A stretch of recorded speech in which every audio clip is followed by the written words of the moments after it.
Olá pessoal, aula de ciência com o professor Beto Lopes. Hoje vamos apresentar um novo assunto aí, um novo conteúdo. Peço que cada um possa acompanhar essa aula. Estou disponibilizando nesse material, nessa aula, que eu vou também colocar em PDF o material, tá certo? Grandes partes aí do nosso livro didático. Então, cada um já tem aí acesso ao material para estar estudando, tá? Hoje nós vamos falar um pouco sobre o sistema linfático e o sistema excretor. São dois sistemas, né?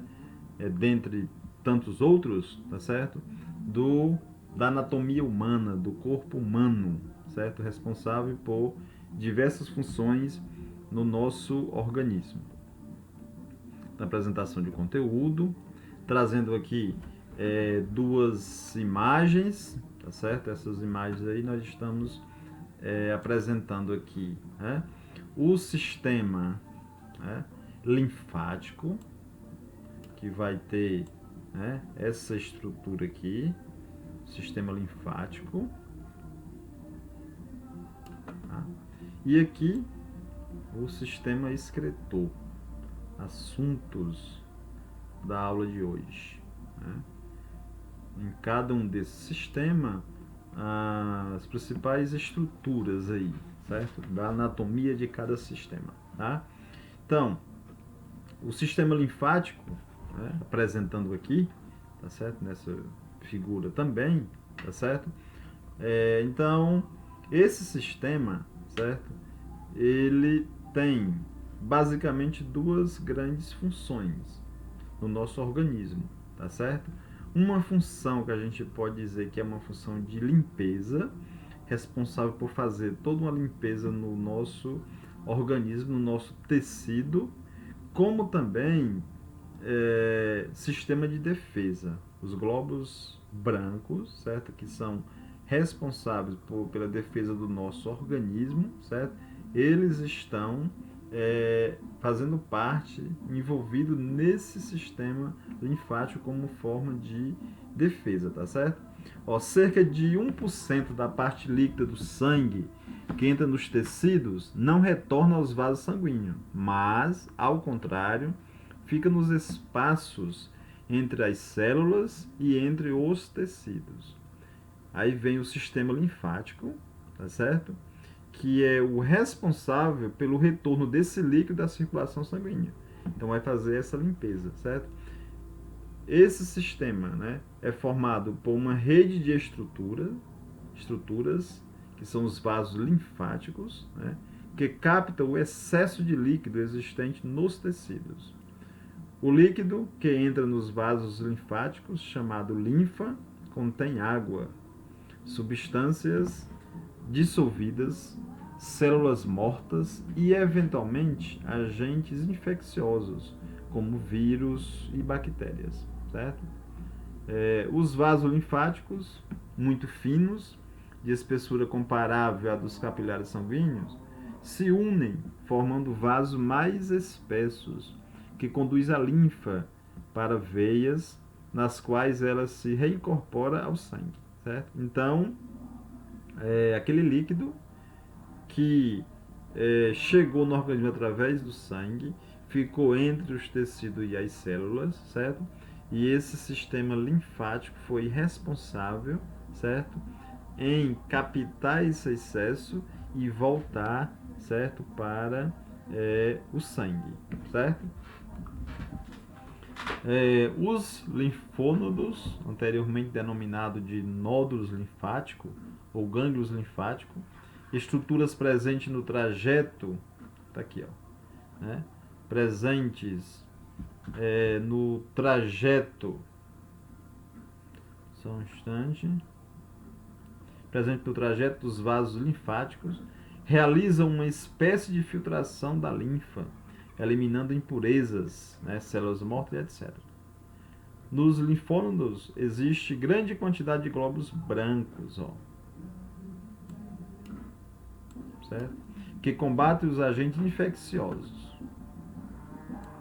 né, que possam estar na linfa, certo? Então, a linfa que vai trazendo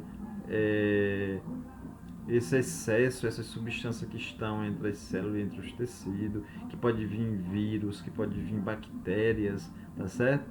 Então, pode ter esses corpos estranhos aí, que pode causar infecção, então eles vão combater, tá certo? 2 órgãos maiores presentes no sistema linfático: o timo e o baço, né? Aqui, ó, baço e o timo, certo? Também estão envolvidos na manutenção dessas defesas do organismo contra vírus, bactérias e outros agentes causadores de doença. Aqui é uma apresentação, né, rápida aí, tá certo? Uma explicação aqui, ó. O que significa a íngua, né? Quando temos, por exemplo, um ferimento na parte do corpo, por exemplo, no pé, na perna, né? Que aquela íngua, né, aparece tudo, tá certo?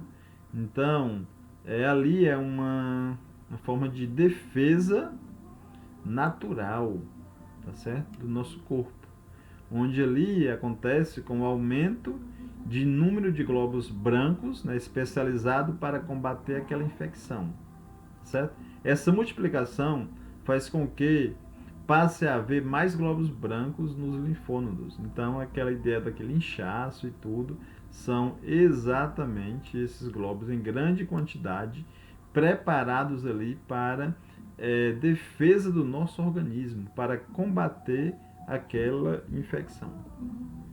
Tá? Agora vamos falar um pouco da excreção, tá? Que a excreção, né, ela dispõe de meios para eliminar os resíduos produzidos por suas atividades vitais. Alguns dos principais resíduos produzidos pelo corpo humano são o gás carbônico, né, que é resultante da respiração celular, e a ureia, substância produzida pelo organismo ao degradar aminoácidos, certo? O excesso de água e de sais minerais também precisa ser expulso do corpo para garantir o funcionamento adequado do organismo. Então, a excreção envolve a saída de gás carbônico e de vapor de água pelos pulmões, certo? Vamos estudar isso aqui mais na frente, tá certo? Também envolve o descarte da ureia e do excesso de água e de sais minerais por meio do suor e principalmente por meio da urina. Então, a excreção vai eliminar essas substâncias através da urina e também do suor, certo? Aqui vai explicar o que é, né, eliminação e excreção, certo? Vai contextualizar aqui, certo? Vai mostrar um exemplo aí e mostrar a diferença, certo? A produção da urina nos rins, né? Então, aqui nós estamos mostrando uma localização, né, dos rins, certo? Na anatomia do corpo humano, tá certo? Que são, né, 2, né? Estão do lado direito e do lado esquerdo, tá certo? E a quantidade de água na urina pode variar, né, de pessoa para pessoa, que vai depender da quantidade de água, certo, que a pessoa ingere. Quanto maior a quantidade de água, certo, maior a eliminação pela urina. Mas essa eliminação, obviamente, não é eliminada toda a água que você ingeriu. A água que é necessária para o organismo, para a manutenção, ela obviamente fica no organismo. E o excesso é que é eliminado. Tá certo? É eliminado também, certo? Pela urina, alguns medicamentos e drogas. Medicamento que você, né, ingeriu e tudo, excretado, é eliminado, tá certo? Pela urina, o que não é necessário para o nosso organismo, tá? Mostrando aqui uma estrutura do sistema urinário, certo? Ó, é formado por 2 rins, ó, né? Tá aqui os rins, né? 2 canais, né, chamado uréteres, tá certo?